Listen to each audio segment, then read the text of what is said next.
Fala galera, estamos aqui de novo. Quinto vídeo do dia sendo gravado. Então já estamos cansados. Mas aí a gente tem um compromisso com vocês. O dever chama e estamos aqui até o final. Até Kleber desmaiar. Vamos embora. Mas o assunto é legal. Galera, vamos lá. Estamos aqui agora para dar nossas impressões gerais da Copa do Mundo. Dessa vez a gente não vai falar de uma coisa específica.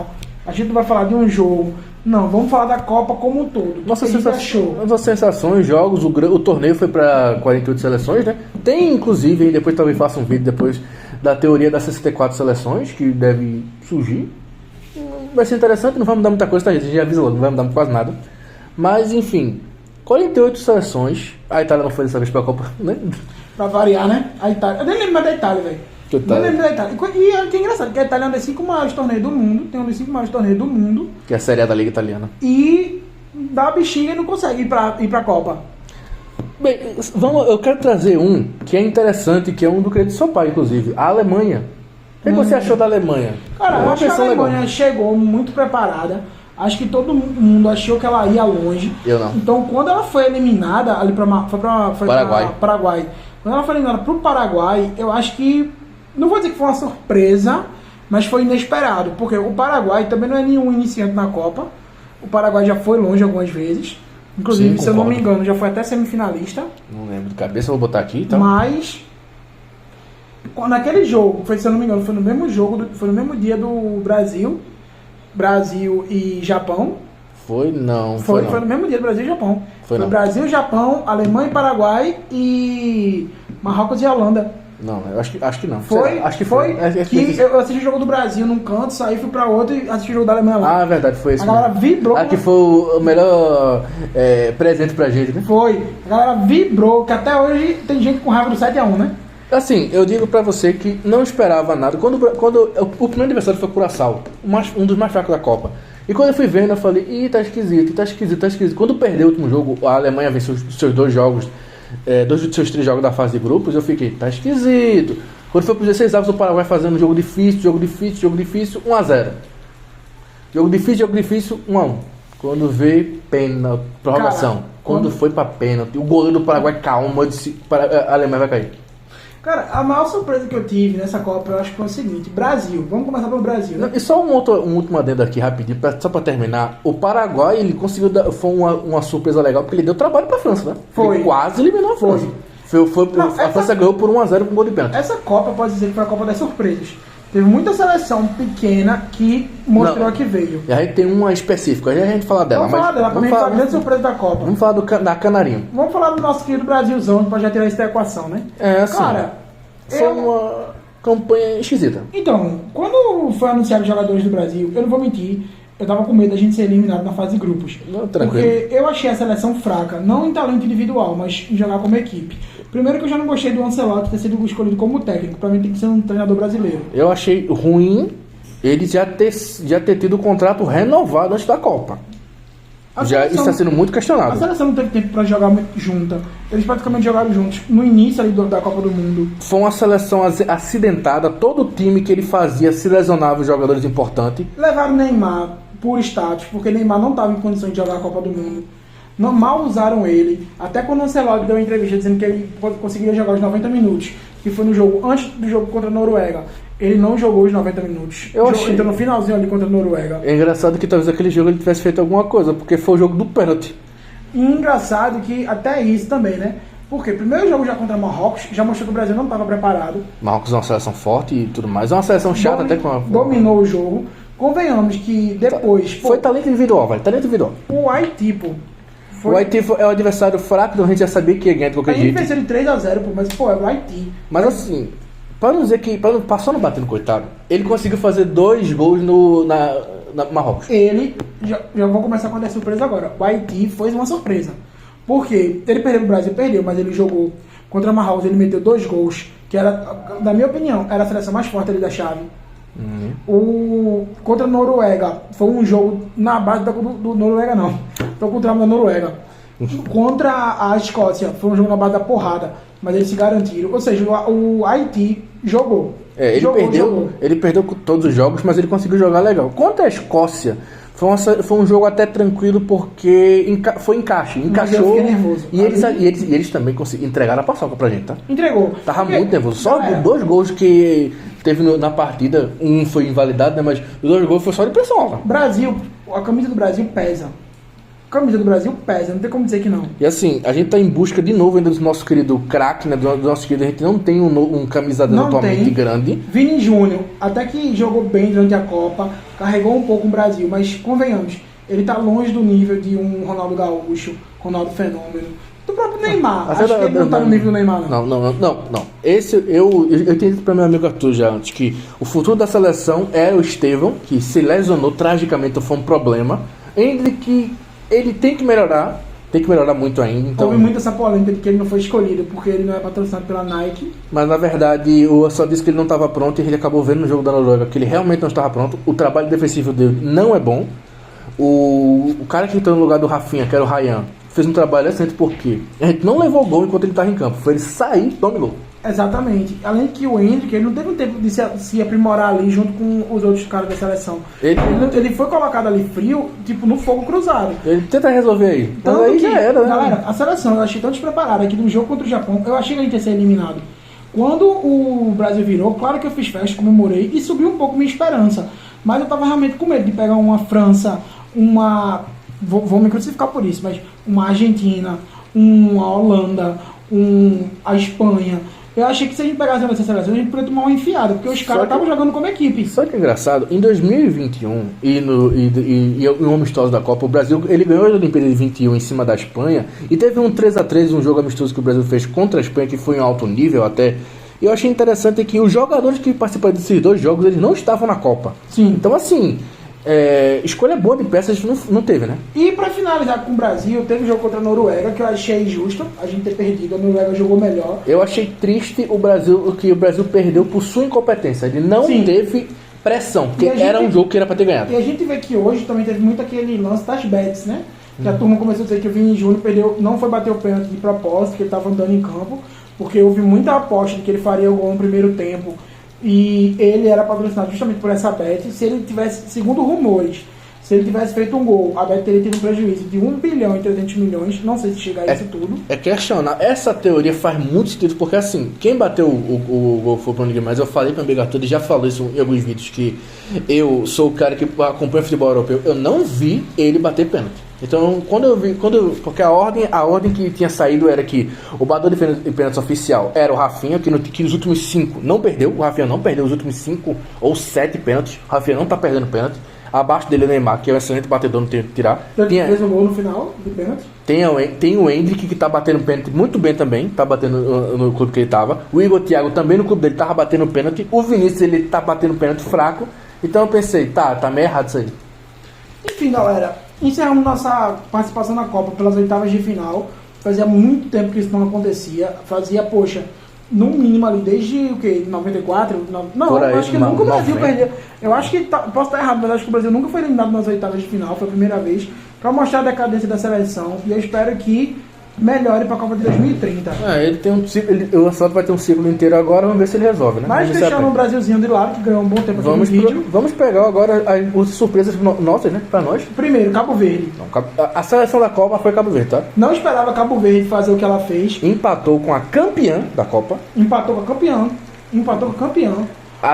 Foi a seleção que deu trabalho pra Argentina, quase elimina a Argentina. Pra mim, foi aquele segundo gol do Cabo Verde em cima da Argentina. Não. Foi um dos gols mais bonitos da Copa do Mundo. Eu não sei de onde ele tirou aquele gol. Ele tirou da cartola, o jogador. Ele, na gaveta, o Dibu Martini, que a gente falou que era um excelente goleiro, ele ficou, que isso, cara? A gente vai perder assim. Cara, a França, me surpreendeu a França ter sido eliminada na semifinal. Não, me surpreendeu. Uma coisa bem... No início me surpreendeu. Depois que eu vi o nível da Espanha, não me surpreendeu, porque a Espanha chegou caladinha, mas foi o que eu falei pra Kleber. Na minha opinião, que eu não acompanho tanto futebol, a Espanha parecia a seleção mais completa em todos os sentidos pra mim. Talento individual, ataque, defesa, jogo em equipe. Não dependia de um único craque. Se dependesse, teria sido eliminada. Diferente da Argentina, né? E assim, uma coisa interessante sobre o que eu lhe falei. Os últimos confrontos de Espanha e França tá dando o quê? Espanha. E assim, uma outra coisa também, é que eu acho que eu tinha falado pra você também, e eu acho que deve ser lembrar que eu falei. Quando a Espanha, o negócio da Espanha é o ataque. Se o ataque dela tiver num dia que não consiga fazer gol, ela cai. Dito e feito. A Argentina... Ela... Só rapidinho, uma parede de leve, última mesmo. Ela perde da Espanha para passar para final e ela não consegue nem o quarto lugar, nem o terceiro lugar. Ela fica abaixo da Inglaterra. E aí, galera, isso foi outra surpresa, porque no jogo do terceiro lugar, eu achei que a Inglaterra jogou muito, deu na França, não esperava que a Inglaterra fosse dar na França. Se tivesse jogado assim contra a Argentina. Mas assim, na Argentina também foi uma surpresa, porque por mais que eu esperasse um jogo duro, quando a Inglaterra fez aquele gol, eu não esperava que a Argentina fosse virar o jogo, mas foi culpa do... Quando o treinador, o Tuchel, o Thomas Tuchel, quando ele trocou o atacante por um zagueiro, eu falei, a Argentina vai empatar. Quando empatou, eu falei, já vira. Eu tô achando Vai mencionar que a Argentina a Copa inteira, além de jogar na base da porrada, jogou também muito no contra-ataque. A Argentina, ela parecia um gato. Quantas vezes a Argentina tinha? Cara, a Argentina crescia no finalzinho. Eles fizeram basicamente o que o Ancelotti faz no Real Madrid. Virar o jogo no finalzinho. Só que a diferença é que a Argentina pegou, a gente já falou isso, adversários muito fracos. Muito fraco. Vamos contar os adversários da Argentina. Tu lembra dos primeiros 3 na chave de grupos? Eu não consigo lembrar. A Argélia, algum... Eu só lembro a Argélia. Vamos falar então das eliminatórias. Pegou Cabo Verde. Depois acho que foi... Egito. O Egito foi uma seleção que deu trabalho pra eles. Suíça que... Inglaterra. Cara, a Suíça já podia ter ganhado. Cara, aquele do Egito mesmo doeu meu coração. O Egito meteu 2-0 na Argentina. E eles conseguiram... Era pra ser 3. Aquele gol anulado. Não era pra ser anulado. Teve falha ali. Pelo repertório da Copa, pelo que tava mostrando na Copa, aquilo ali não era falta, tá? Exatamente. Foi mal, aquilo ali não era falta. E aí, galera, foi quando surgiu também essas teorias de que a Argentina tá sendo ajudada. O que aconteceu muita coisa. E eu tinha lhe falado que quando eu vi o grupo, eu falei, a Argentina vai pra semifinal. Não tem como. Galera, não é segredo pra ninguém que Messi é um produto hoje, como Cristiano Ronaldo. Então o fato de ter tido muitos lances que ajudaram a Argentina é no mínimo estranho. Inclusive aquelas filmagens do presidente da FIFA comemorando. Quando a Argentina principalmente contra Cabo Verde, lembra de Cabo Verde? Principalmente contra Cabo Verde. Então, assim, na sua opinião, a Argentina foi ajudada ou não? Sim. Deixa aí nos comentários. Pra mim foi, se você quiser também, a gente pode debater mais até, mas é meio difícil. E a gente tá falando também muito aqui do que aconteceu dentro do campo. Mas o que aconteceu fora do campo? A gente faz um vídeo, inclusive, sobre isso depois, tá, gente? Então... Exatamente. A gente tá fazendo esse aqui, mas a gente decidiu separar os temas pra não ficar muito grande. Vamos falar por enquanto aqui só do dentro de campo. E assim, você puxou um, e Portugal? Cara, Portugal, coitado do Cristiano Ronaldo, né? Assim, o cara não conseguia... Portugal passou da fase de grupo, não? Passou. Ele caiu nas oitavas, parece. Não, ele caiu nas quartas. Não vou mentir. Todo mundo dizia que Portugal era favorito. Portugal era o terceiro favorito. Eu não vi nada demais de Portugal. Era França, Espanha e Portugal. Sabe o que era Portugal? A Argentina não era favorita? Só quarto. Porque os níveis de enfrentamento, né? Os adversários da Argentina também estavam muito fracos nesse ciclo. Então não dá pra dizer. Eu acho que a seleção assim, que realmente entregou tudo que prometeu foi a França. Pra mostrar que realmente futebol não tem isso, que até o supostamente mais forte pode cair. A França, pra mim, foi a que mais jogou na Copa. Mas quando pegou uma seleção mais completa que ela, perdeu. Mais organizada. Portugal eu me surpreendi, não por ter caído, porque eu sabia que ia cair, mas eu surpreendi pelo jeito, porque os jogadores individuais, eles são incríveis, mas eu me assustei em ver que eles não conseguiram se conectar. Eu ficava, gente, que é isso? Quando teve o 5-0 e o Beckstão, que foi quando o Cristiano Ronaldo conseguiu fazer os gols, eu falei, gente, isso aí é nada, pô, o Beckstão é nada. Quando ganhou da Croácia por 2-1, questionado a arbitragem, inclusive, o próprio... Acho que foi o Modric que reclamou. Vale mencionar que isso foi algo que foi muito criticado nessa Copa. Muito erro de arbitragem. Muito erro de arbitragem. Outra coisa que também foi criticada dentro do campo foi esse negócio de ter o tempo para... A pausa para adaptação, porque foi um sistema implementado e todo segundo tempo, todo primeiro tempo, segundo tempo eles têm, né? A pausa para adaptação. E eu acho que isso quebra muito o ritmo do jogo, principalmente para os jogadores. Muito jogador reclamou disso. Quebra o ritmo, você já falou, o jogador tá quente, tudo mais esfria, então... E aí, assim, também o técnico consegue corrigir erros, né? Então, assim, é muito conveniente. E aí, galera, só para deixar claro, a gente tá trazendo nesse vídeo também aqui os grandes nomes da Copa, os jogadores que foram os destaques da Copa. Mas isso a gente também vai deixar para um outro vídeo. Porque os personagens da Copa já vai ficar muito grande. E assim, tem alguma outra surpresa para você? Eu tenho alguns ainda. Cara, pra mim não foi necessariamente uma surpresa, mas eu fiquei feliz que tá crescendo muito. Foi Marrocos. Marrocos também grande, né? Marrocos está crescendo demais, mostrando que o nível de futebol lá pro lado da Ásia está crescendo muito. Daqui a um tempo, na verdade Marrocos é asiático, é africano. O nível do futebol, tanto africano quanto asiático, estão crescendo muito. A gente vê isso também pelo Japão, que perdeu para o Brasil, mas anos atrás o Brasil teria simplesmente trucidado o Japão. Hoje foi um jogo que o Brasil venceu na raça.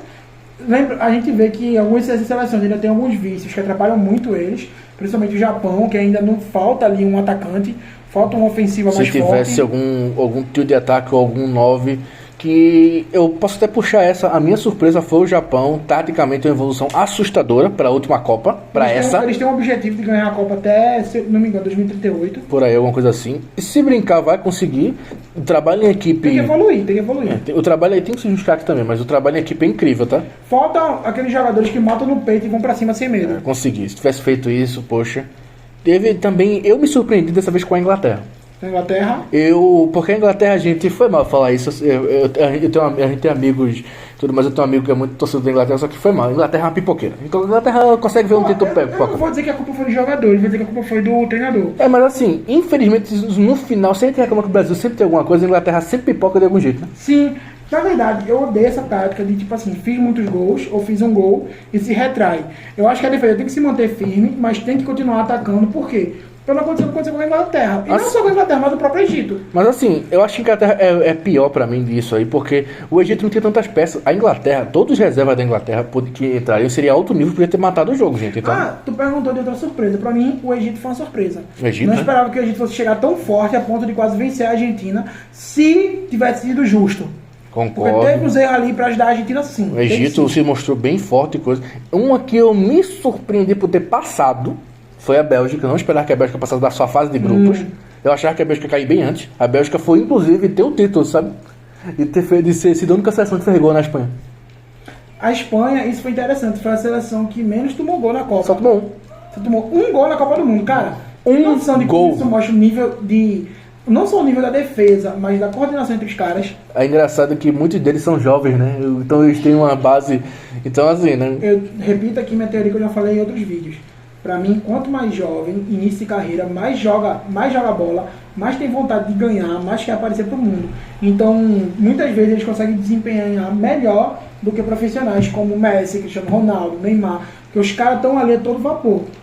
Tem esse sentido. E eu não acho que tive mais surpresas. Os times, na verdade, a grande surpresa, dá pra dizer isso, é que os times que a gente não dava nada foram que deram tudo na Copa, tá? Lembrando que essa Copa teve essa diferença, né? Foi a primeira Copa onde houveram 8 jogos. Os dois que chegaram na final tiveram que jogar 8 jogos. Teve as 16ª de finais, né? Sim, os 16 avos. Teve aquela questão de que de todas as chaves, os dois melhores passavam. E de 8 das 12 chaves, 8 das 16 chaves, podia passar o terceiro lugar. Não foi assim não. Foram mais de 16 chaves, não tô lembrando quantas foram. Foi 32.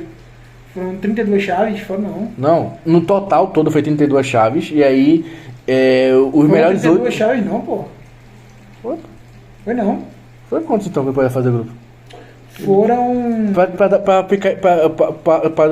Do 16 avos passou 16, pra ir 8 dos 16, os 8 passaram para 4. Foram 20 chaves. Das 20 chaves passaram os 2 melhores de cada uma e passaram os 8 melhores terceiros lugares. Assim. E fechou 48. E foi assim que o Cabo Verde passou. Não, o Cabo Verde passou em segundo. Não, foi assim não. Galera, a gente esqueceu como é que foi o chaveamento. Esquece aí, depois a gente volta aí a tabela. A Copa acabou, chega. Acabou. Inclusive, a gente ganhou da nossa amiga Lari. Lari, um beijo pra você. A gente ganhou a cartelinha pra marcar os resultados. É verdade. E eu marquei todos. Eu marquei uma boa parte. Eu não sei onde é que tá minha cartela hoje, mas eu vou encontrar pra conseguir. Eu mando a foto depois. Eu mando a foto tudo preenchido depois. Por favor, eu agradeço. Porque eu marquei tudo. Eu tenho que ser mais organizado, Mas foi uma Copa que eu participei muito. Eu vi todos os jogos. Não sei como eu aguentei, porque tinha dia que eu tava morrendo de sono. Eu vi alguns. Eu vi do Brasil, eu vi da Argentina, que eu tava torcendo contra a Argentina.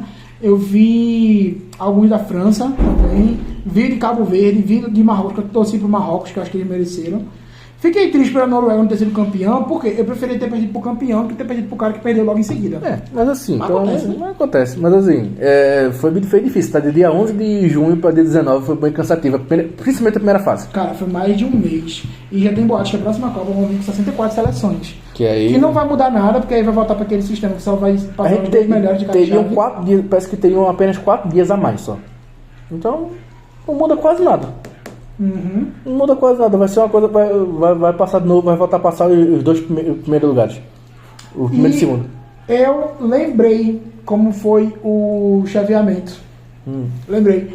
Foram 12 chaves mesmo. Foram 12, cada uma com 4. Então torcedor primeiro. E aí passou os 2 melhores de cada chave e os 8 melhores terceiros lugares. Aí passou. E fechou 32. Aí pronto. Aí foi isso. A Copa, surpresa do vencedor não. Não acho vencedor. É a Copa do Mundo, né? Então sempre tem muita surpresa. Os jogos foram no mais alto nível possível do futebol mundial atualmente. Acho que o vencedor não tende a ser uma surpresa. A Espanha é aquela coisa, chegou na dela e mostrou por que é a melhor atualmente. E sabe quem previu isso? Blue Lock. E também previu foi Vampeta. Blue Lock já meteu lá no mangá, muito antes da Copa começar, que a Espanha ia ser um baita adversário. E assim, se preocupar para os próximos anos, porque assim, na própria base atual da Espanha já tem nova geração, tá? Sem contar que o nível mundial tá subindo, a gente tem que correr atrás, porque a nossa seleção vem numa decadência muito forte. Agora o Neymar vai sair de vez. Eu ele não espero aguenta que o mais. Ancelotti, esses 4 anos, tenha mais liberdade. Ele tem que treinar, ou ele tem que descobrir, o seu pai já falou, tem que resolver meio campo para trás. E tem que trazer novos talentos. Os talentos são meio campo para trás. Ataque a gente já tem, tá todo mundo lá fora, então relaxa. Exatamente. O negócio e botar o Vini Júnior pra bater pênalti, né? E sair de patrocínio de bet. Assim, ele tem que pelo menos acertar no Real Madrid Mas também. não precisa nem sair de patrocínio de bet, desde que isso não tenha um choque de interesse. Eu quero que ele só volte a acertar pênalti, tá, gente? Galera, é isso. Obrigado por ficar com a gente até aqui. Deixa aí nos comentários o que você achou dessa Copa do Mundo. Se você atendeu suas expectativas, se te surpreendeu, se te decepcionou. Deixa aí as suas emoções, né? O que você passou que eu, por exemplo, um último comentário rápido, eu tava maluco na final, tá? Só isso. 2. Eu assisti lá em Caruaru. Então eu tava maluco. Se inscreve aí no canal, deixa um gostei pra ajudar a gente e ativa o sininho pra ver os próximos vídeos. Compartilha o conteúdo com outras pessoas, gente. Faz isso aí, é legal. Divulga pras pessoas, divulga pros seus amigos, divulga Que vai sair mais vídeo aqui, inclusive vídeo de entrevista. Vai sair, viu, gente? Galera, um abraço e até a próxima. Até a próxima, galera. Tchau.